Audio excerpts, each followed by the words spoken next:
I want my journey to be an inspiration to you. There were a lot of things that I have done to get me to where I am in a position to be able to make the moves that I am currently making.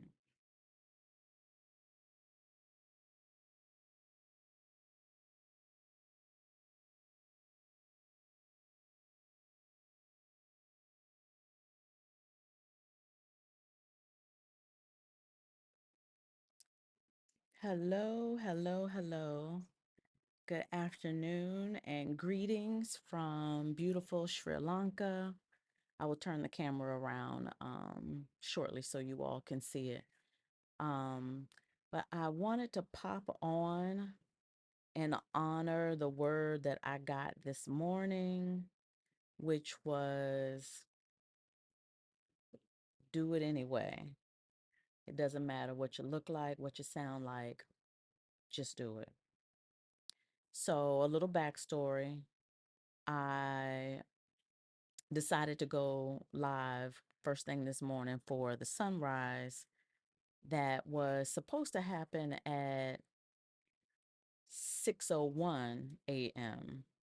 And I was laying in the or I was sitting up in the bed, and around 5:40 I noticed the sunlight coming through the curtain. So I said, "Oh, let me go ahead and get up now." So I threw something on and came out here to the balcony. And I said, well, I was just going to record it, but I said, maybe I'll go live. And so I hit the live button, and sure enough, a few people popped into the live, and we were chatting as the sun was rising. And one lady popped on that we've been following each other. I mean, I don't know her personally. And instead of just watching the live, she actually requested to join me on the live. And so when the request came through, I was like, oh, okay. So I accepted her request. She came on and we both started laughing. She was like, oh my God, I didn't realize I was actually requesting to be on the live. I thought I was requesting to watch the live. And I was like, well, we're here now. So she immediately went to the fact that God had given her a message to let me know a couple things.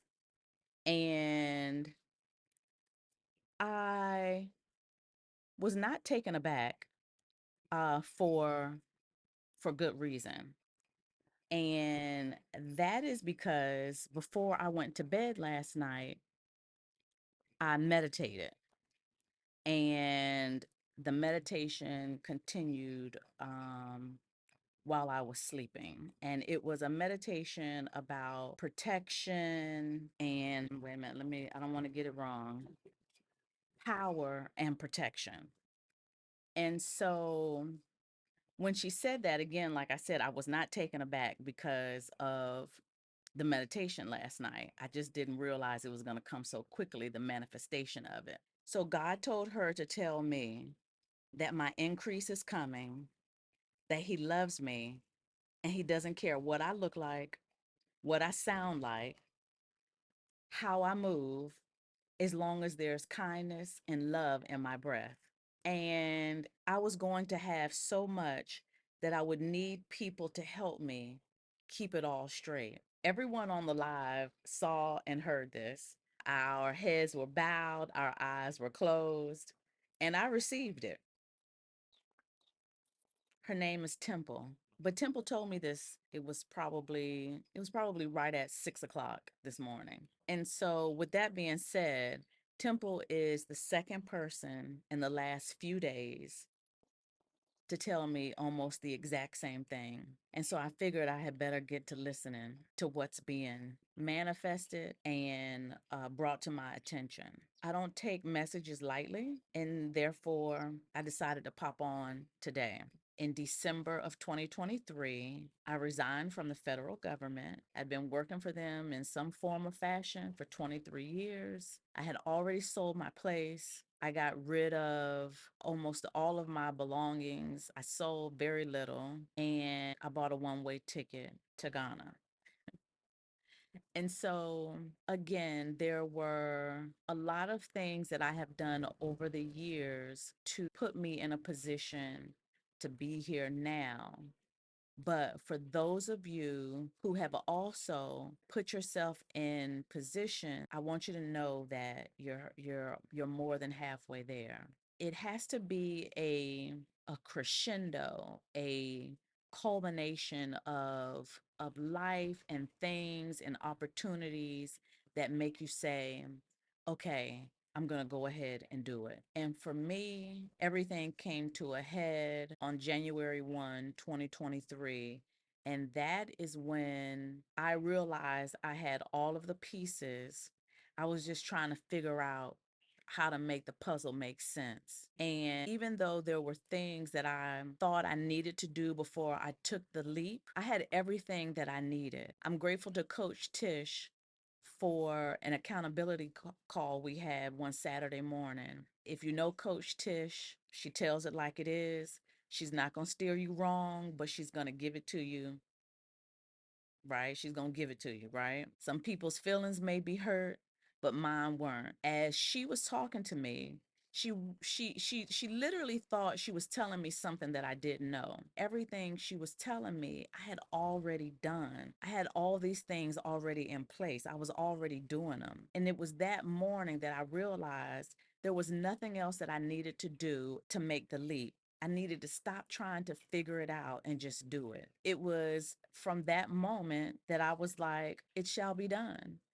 And the work of cleaning out my storage, all of the administrative stuff, all of that started to happen. And that was in June. Could have been July, but I'm thinking it was in June of 2023. In December, I was throwing up my deuces. Everybody's journey to get to this place is going to be different. It's going to look completely different for everybody. It's like your fingerprint. Everybody's is different, but I want you to take away from what I'm doing that you can do it too.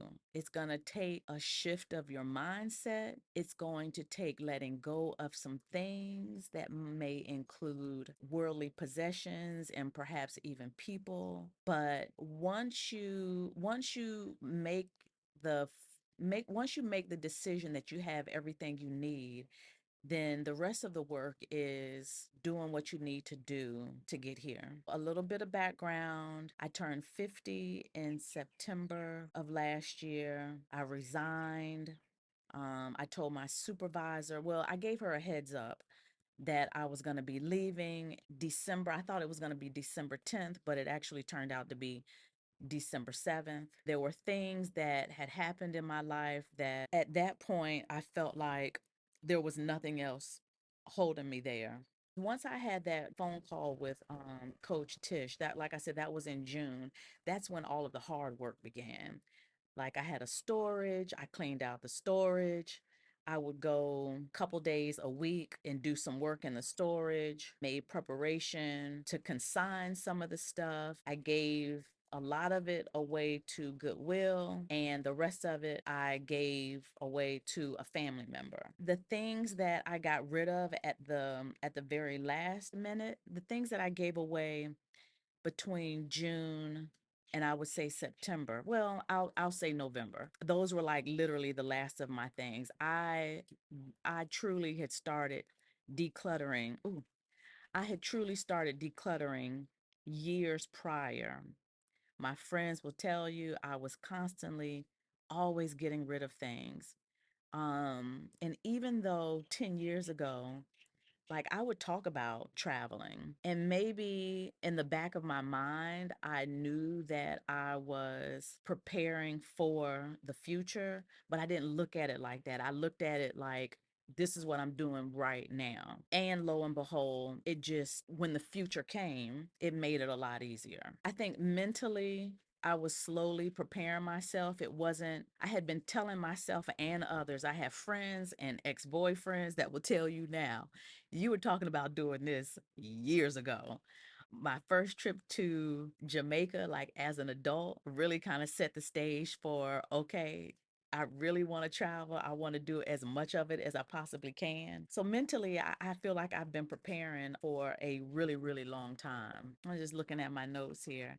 I've already talked about how it's essential that you let go of old ways of thinking and things in general. It's going to be hard for you to be successful and not stressed out on a sabbatical if you're still holding on to the old you or just an old mentality. And so, like, I was talking to a girlfriend of mine. I was telling her that I have I've already bought my ticket to go to Vietnam. And after Vietnam, my plan is to bop over to Tokyo for like 4 or 5 days and then fly to Fiji. And so I told her that, and she was like, "Girl, you are getting it in." And I said, "Well, you only live once." And she said, "Technically, you're living 3 times." And she said, "Wow," and asked me, was I experiencing any anxiety or is it a whole other level of peace? I said, "Anxiety? Are you kidding?" I said, "None at all. What do I have to be anxious about?" She said, "I'd probably be a little apprehensive about being by myself in such a faraway place. That's just me, though. I'd imagine that you've gotten used to it." And so I told her I was a little anxious or a little stressed out in South Africa because I was ready to leave and my exit strategy just wasn't coming together like I had envisioned. But whenever that would happen, I would just take a couple steps back, put a day or two between me and the planning process, and then come back to it. And eventually, everything, worked out. And then I told her that I prefer to be by myself, and that way I don't have to deal with anybody else's agenda. I did tell her that it was nice being with the ladies in Cape Town, and I did miss them when they left, but that I was okay. Then I talked about the money part because I know how she is about money, so I brought the money part up. I don't know. Do I want to talk about money in this video? So I had budgeted for this sabbatical, and that money I put into a Morgan Stanley account before I left, an account that is bearing 5% interest. And so I put it in there, but I knew that I wasn't going to have to touch it because I was still spending money from the fact that I had had a job and I had a decent paying job. I made almost $150,000 a year. And because I really didn't have that many bills, I had money in the bank that I knew that I would be able to spend prior to having to touch what I budgeted. And so usually money is the thing that people worry about. And because of that situation, I didn't have that anxiety. And I told her, my anxiety comes from where do I go next? Because what I didn't realize is that you really have to be strategic when you're planning your next destination, right? When you're buying a plane ticket, airlines, their flight schedules change depending on the season. And so if I'm trying to go somewhere and I'm trying to take a particular airline, they may not even fly there because it's not high season or peak season. And so, okay, so for example, leaving Johannesburg, I really wanted to do like Kenya or Zanzibar. I was going to go to Mauritius, but scratch that because my girlfriend was there and she was like, it's not worth it. But to do Johannesburg to Kenya or Zanzibar and then get to Sri Lanka, it was, it just was not an easy, there wasn't a clear path. And so I don't do hard. And I decided that I would just come straight to Sri Lanka, which is where I really wanted to be. I just I just figured that because I was so close to Zanzibar that it was like between here and Johannesburg that I wanted to make that pit stop. So that didn't work out. Scratch that. Ended up coming straight to Sri Lanka through Doha. And so that is where my anxiety usually stems from. Like, how do I get from one place to the other? Or yeah, that, and there are things that I know I want to do, or places that I want to be and have to be. And so if I need to be here, then what is the most economical way? for me to get from point A to point B. What exactly does that look like? And so I spend a lot of my time researching flights, researching accommodations. How can I maximize getting from one place to the other and not, my goal has always been, when I envision this sabbatical, has been to slow travel. And so, if I'm going to be going from one destination to another, how can I do it slowly and it makes sense?